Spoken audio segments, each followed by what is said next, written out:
প্রিয় বন্ধুরা, আশা করি তোমরা প্রত্যেকে সুস্থ আছো। তোমরা ইতিমধ্যেই কিন্তু জেনে গেছো যে স্টাফ সিলেকশন কমিশনের আন্ডারের এবারের 2022-এর যে সিজিএল পরীক্ষা হতে চলেছে তাতে কিন্তু একটা হিউজ পরিমাণে ভ্যাকান্সি রয়েছে। সম্ভাব্য ভ্যাকান্সির কথা বলা হচ্ছে 20,000, যা বিগত বেশ কয়েক বছর ধরে কিন্তু আসেনি। তোমরা যদি বিগত কয়েক বছরের পরিসংখ্যান নাও তাহলে দেখতে পাবে 7,000, 8,000, 6,000, 10,000 সবচেয়ে বেশি এইভাবে ভ্যাকান্সি কিন্তু এসেছিল।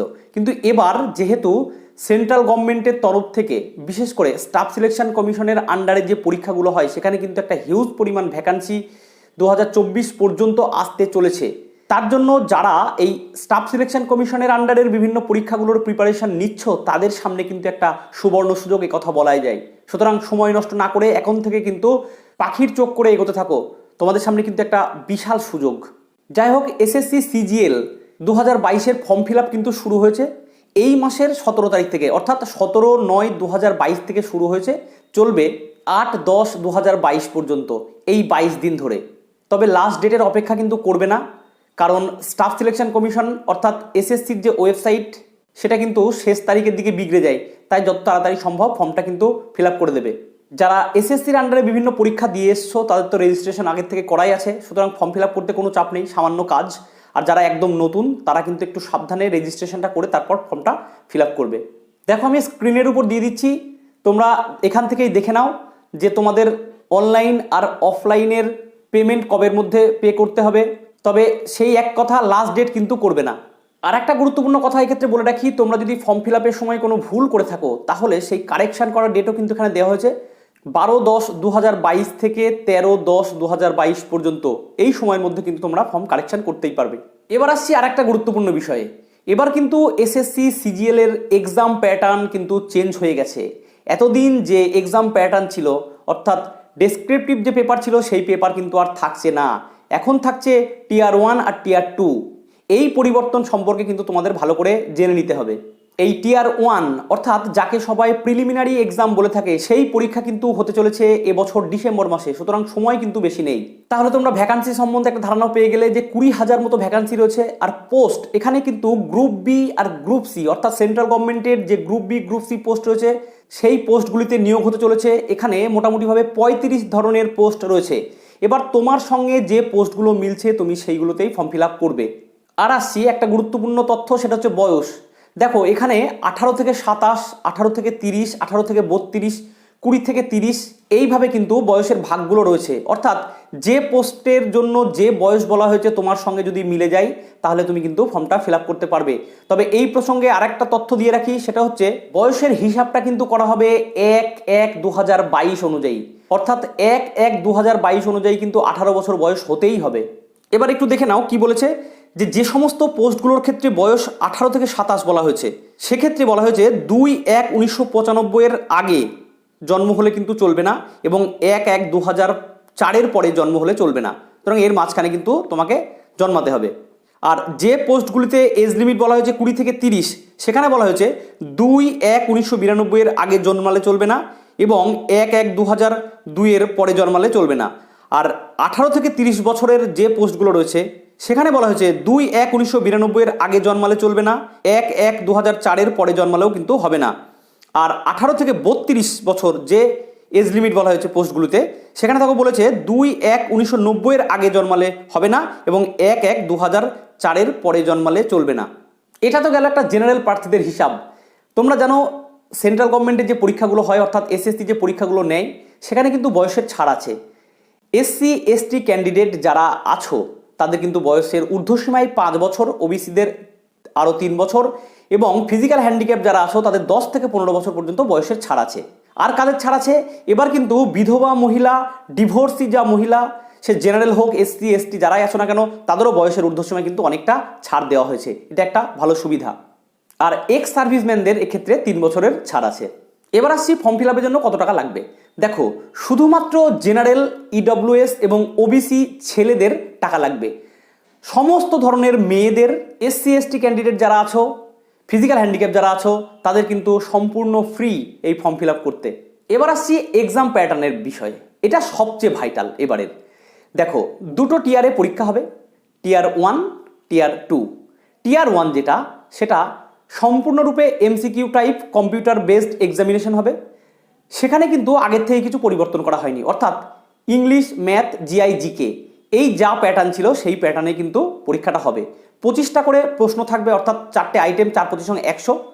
এই 4টে বিষয়ের উপর যে 100 নম্বরের প্রশ্ন থাকবে, প্রত্যেকটা প্রশ্নের মান হবে 2 করে, অর্থাৎ 200 নম্বরের পরীক্ষা। সময় কিন্তু 1 ঘন্টা। আর ফিজিক্যাল হ্যান্ডিক্যাপ যারা আছো তাদের কিন্তু টাইমটা একটু বেশি থাকবে। আর তুমি যদি একটা প্রশ্নের উত্তর দিতে ভুল করো তাহলে সেই প্রশ্নটা তো কাটাই যাবে, তার সাথে সাথে 0.5 কিন্তু নেগেটিভ মার্কিং আছে। এবার তুমি যদি এই টিয়ার 1 কোয়ালিফাই করো তাহলেই কিন্তু তুমি টিয়ার 2 পরীক্ষাটা দিতে পারবে। আর টিয়ার 1-এর নম্বরটা কিন্তু কোনো ক্ষেত্রে যোগ হবে না, চাকরি কিন্তু দেখা হবে টিয়ার 2-তে তুমি কত নম্বর পেয়েছো তার ভিত্তিতে। এবার আসছি টিয়ার 2-র এক্সাম প্যাটার্নের বিষয়ে। দেখো, এই টিয়ার 2-র আন্ডারে আছে পেপার 1, পেপার 2, পেপার 3। তবে পেপার 1 কিন্তু সবাইকেই দিতে হবে, শুধুমাত্র পেপার 2 আর পেপার 3টা কিন্তু সবাইকে দিতে হবে না, কোনো কোনো পোস্টের ক্ষেত্রে প্রযোজ্য। এবার এই পেপার 1 একে কিন্তু দুটো সেশনে ভাগ করা হয়েছে, সেশন 1, সেশন 2। এর আন্ডারে বিভিন্ন সেকশনও রয়েছে। তো চলো বিষয়টা একটু দেখে নাও। এই যে সেশন 1, তার আন্ডারে যে সেকশন 1 রয়েছে সেখানে বলা আছে আবার বিভিন্ন মডিউল, মডিউল 1, মডিউল 2। যাক, এত কিছু মাথায় নিতে হবে না, তোমরা একটা কথাই মাথায় রাখো, পেপার 1-এর আন্ডারে দুটো সেশন রয়েছে। একটা সেশনে আছে ম্যাথামেটিক্যাল এবিলিটিস, যেখানে প্রশ্ন থাকবে 30টি, প্রতিটি প্রশ্নের মান হবে কিন্তু 3 করে, অর্থাৎ 3 3 90। আর তার সাথে সাথে আর মডিউল 2-তে থাকবে হচ্ছে তোমার রিজনিং, যেখানেও প্রশ্ন থাকবে 30টি, প্রতিটি প্রশ্নের মান থাকবে 3 করে, 3 3 90। অর্থাৎ দেখো 90 90 180, অর্থাৎ ম্যাথ আর রিজনিং নিয়ে 180 নম্বরের পরীক্ষা। সময় কিন্তু 1 ঘন্টা। আর এখানে নেগেটিভ মার্কিং আছে 1, অর্থাৎ তুমি একটা প্রশ্ন যদি ভুল করো তাহলে সেটা তো যাবেই, তার সাথে সাথে আরও 1 নম্বর করে কেটে নেওয়া হবে। আর এই সেশন 1-এর আন্ডারেই আরেকটা সেকশন রয়েছে, অর্থাৎ সেকশন 2। এখানে রয়েছে দেখো ইংলিশ ল্যাঙ্গুয়েজ অ্যান্ড কম্প্রিহেনশন। এখানেও প্রশ্ন থাকবে 45টি, প্রতিটি প্রশ্নের মান 3 করে। আর তার সাথে সাথে মডিউল 2-তে থাকবে জিকে, প্রশ্ন থাকবে 25টি, প্রতিটি প্রশ্নের মান 3 করে, অর্থাৎ 45টি ইংলিশ, 45টি জিকে, অর্থাৎ টোটাল হচ্ছে 70টি প্রশ্ন। আর 3 করে হলে 210 নম্বরের কিন্তু এখানে পরীক্ষা। সময় কিন্তু 1 ঘন্টা, কারণ এমসিকিউ কম্পিউটার বেসড পরীক্ষা, তার জন্য সময়টা কম। এক্ষেত্রেও কিন্তু সেই নেগেটিভ মার্কিং 1 করে রয়েছে। এর সাথে সাথে আরেকটা সেকশন রয়েছে যেখানে রয়েছে কম্পিউটারের উপরে প্রশ্ন, অর্থাৎ তোমার কম্পিউটারে কতটা নলেজ সেটা চেক করা হবে। এখানেও দেখো 20টা প্রশ্ন থাকবে, প্রতিটি প্রশ্নের মান 3 করে, অর্থাৎ 3 × 20 60 নম্বরের পরীক্ষা। সময় কিন্তু 15 মিনিট, এটা ভেরি ভাইটাল। এর সাথে সাথে আর একটা কথা বলে রাখি, যে সমস্ত পোস্টের ক্ষেত্রে টাইপিং টেস্ট জরুরি সেই ক্ষেত্রে কিন্তু টাইপিং টেস্ট এক্সাম নেওয়া হবে। সেক্ষেত্রে 15 মিনিট সময় দেওয়া হবে, তোমার কতটা স্পিড তুমি তুলতে পারো টাইপে সেটা কিন্তু দেখে নেওয়া হবে। এবার দেখো, প্রথমেই আমি কিন্তু উল্লেখ করেছিলাম টিয়ার 2-র আন্ডারে পেপার 1, পেপার 2, পেপার 3 রয়েছে। পেপার 1টা তো সবাই পরীক্ষা দিলে, এবার পেপার 2 আর পেপার 3 কারা দেবে? দেখো, পেপার 2 এক্ষেত্রে স্ট্যাটিস্টিক্সের উপর প্রশ্ন থাকবে 100টা, প্রতিটি প্রশ্নের মান 2 করে, অর্থাৎ মোট 200 নম্বরের পরীক্ষা হবে। সময় 2 ঘন্টা। কিন্তু এটা সবাইকে দিতে হবে না, যারা জুনিয়র স্ট্যাটিস্টিক্যাল অফিসার অর্থাৎ জেএসও এই পরীক্ষাটা দেবে বা এই পোস্টের জন্য ফিল আপ করবে, শুধুমাত্র তাদের ক্ষেত্রে এই পরীক্ষাটা থাকবে। আর পেপার 3 এখানে কি রয়েছে দেখো, ফিনান্স অ্যান্ড ইকোনমিক্স, এর প্রশ্ন থাকবে 100টা, প্রতিটি প্রশ্নের মান 2 করে, অর্থাৎ 200 নম্বরের পরীক্ষা হবে। সময় 2 ঘন্টা। এটাও কিন্তু সবাইকে দিতে হবে না, যারা অ্যাসিস্ট্যান্ট অডিট অফিসার আর অ্যাসিস্ট্যান্ট অ্যাকাউন্ট অফিসারের জন্য ফর্ম ফিল আপ করবে, শুধুমাত্র তাদেরকেই এই পরীক্ষাটা দিতে হবে। তাহলে আশা করি টোটাল বিষয়টা তোমরা বুঝতে পারলে এক্সাম প্যাটার্নটা কি। টিয়ার 1 তুমি যদি পাস করো তাহলে টিয়ার 2-তে বসতে পারবে। টিয়ার 1-এ জিকে, জিআই, ম্যাথ আর ইংলিশ থাকবে। এক্ষেত্রে 0.5 করে নেগেটিভ মার্কিং আছে, 1 ঘন্টা সময় আছে, 100টা প্রশ্ন, 200 নম্বরের পরীক্ষা। এবার তুমি যদি কোয়ালিফাই করো তাহলে টিয়ার 2-তে বসতে পারবে। টিয়ার 2-তে 3টি paper, paper 1, paper 2, paper 3। Paper 1টা সবাইকে দিতে হবে, পেপার 2 আর পেপার 3 সবাইকে দিতে হবে না। সেখানে জেএসও আর অডিটের কিছু পোস্টের জন্য ওই পরীক্ষা দিতে হবে। এই পরীক্ষার প্যাটার্নটা কিন্তু অনেকটা ইউপিএসসি ধাঁচের কিন্তু করে দেওয়া হয়েছে। সুতরাং যারা অনেক দিন থেকে এসএসসির জন্য খাটছো তাদের জন্য যে ভালো না খারাপ শুধুমাত্র তারাই বুঝতে পারবে, কারণ আগের প্যাটার্ন কিন্তু আলাদা ছিল। টিয়ার 3 ছিল এবং টিয়ার 3-তে তোমরা তো জানোই বর্ণনামূলক প্রশ্ন থাকতো। এবার যারা নতুন একদম যারা প্রথম পরীক্ষা দেবে তাদের জন্য কিন্তু একটু সুবিধাই হয়েছে, আমি এই কথা বলবো। দেখো, এই প্রসঙ্গে আরেকটা কথা বলে রাখি যে কোয়ালিফাইং মার্কস কাদের জন্য কত করা হয়েছে। দেখো, বলা হয়েছে ইউআর যারা তাদের ক্ষেত্রে 30%, ওবিসি ইডব্লিউএস এর ক্ষেত্রে 25% আর বাকিদের ক্ষেত্রে 20% করা হয়েছে। এবার দেখতে হবে তুমি এক একটা পেপারে কত পার্সেন্ট উত্তর ভুল দেওয়া সত্ত্বেও তোমার খাতা চেক করা হবে। সেটা হচ্ছে ইউআর যারা 20% ভুল প্রশ্নের উত্তর দিলেও খাতা চেক করা হবে, ওবিসি ইডব্লিউএসদের 25% এবং বাকিদের ক্ষেত্রে 30%।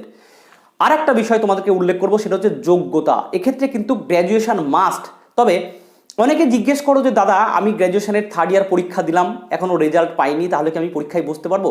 এই ধরনের ছেলে মেয়েদের ক্ষেত্রেও কিন্তু খুব সুন্দরভাবে একটা কথা উল্লেখ করে দেওয়া আছে, একটা ডেট বলা আছে, একটু দেখে নাও। বলা আছে 8-10-2022 এই তারিখের মধ্যে তোমাকে কিন্তু গ্র্যাজুয়েট হয়ে যেতে হবে, অর্থাৎ রেজাল্ট পেতে হবে তোমাকে, তাহলে কিন্তু তুমি পরীক্ষায় বসতে পারবে। আর কি বলেছে দেখো, জেএসও জুনিয়র স্ট্যাটিস্টিক্যাল অফিসারের ক্ষেত্রে উচ্চ মাধ্যমিকে কিন্তু তোমার ম্যাথ থাকতে হবে এবং ম্যাথে 60% নম্বর কিন্তু মাস্ট। যদি তাও না থাকে তাহলে গ্র্যাজুয়েশন লেভেলে গিয়ে কিন্তু তোমাকে সাবজেক্ট হিসেবে স্ট্যাটিস্টিক্স কিন্তু পড়তে হবে, তাহলে তুমি এই পোস্টের জন্য ফর্ম ফিল আপ করতে পারবে। যাই হোক, তাহলে বুঝতেই পারছো যে সিজিএল কিন্তু একটা অফিসার লেভেলের পরীক্ষা। আর এর সাথে সাথে আরেকটা কথা জানিয়ে রাখি, এতদিন যে পোস্টাল ডিপার্টমেন্টের পোস্টাল অ্যাসিস্ট্যান্ট আর সর্টিং অ্যাসিস্ট্যান্ট সিএইচএসএল এর আন্ডারে পরীক্ষা নেওয়া হতো, এবার কিন্তু সেটা সিজিএল এর আন্ডারে হয়ে গেছে, অর্থাৎ এটা কিন্তু গ্রুপ সি পোস্ট। এখানেও কিন্তু স্যালারি ঢুকেই প্রায় 45-এর কাছাকাছি। তাহলে বুঝতেই পারছো যে সিজিএল এ তুমি যদি একবার পরীক্ষা পাস করে যাও বা চাকরিতে জয়েন করো, তাহলে কিন্তু একটা দারুণ সম্মানীয় চাকরি, তার সাথে সাথে তোমার স্যালারি কিন্তু যথেষ্ট হাই, একটা অফিসার লেভেলের পরীক্ষা এবং অফিসার লেভেলের চাকরি। সুতরাং আর বেশি কিছু বলছি না, এরপরও তোমাদের যদি কিছু জানার থাকে অবশ্যই আমাকে কমেন্ট বক্সে কমেন্ট করবে, আমি তোমাদেরকে উত্তর দেওয়ার চেষ্টা করব। একটাই কথা বলার, এখন থেকে কিন্তু ঝাঁপিয়ে পড়ো যদি কোনো পরীক্ষায় পাস করতে হয়। এত ভ্যাকান্সি কিন্তু অনেক দিন আসেনি, 20,000 ভ্যাকান্সি কিন্তু কম না। যারা অনেক দিন আগের থেকে প্রিপারেশন নিচ্ছ তাদের কিন্তু একটা বিশাল সুযোগ এবার সামনে। আর কিছু বলছি না, আজকের মতো এটুকুই। যারা নতুন অবশ্যই চ্যানেলটা সাবস্ক্রাইব করে দিয়ে আমাদের পাশে থেকো, আমরাও তোমাদের পাশে থাকবো, কথা দিচ্ছি। টাটা।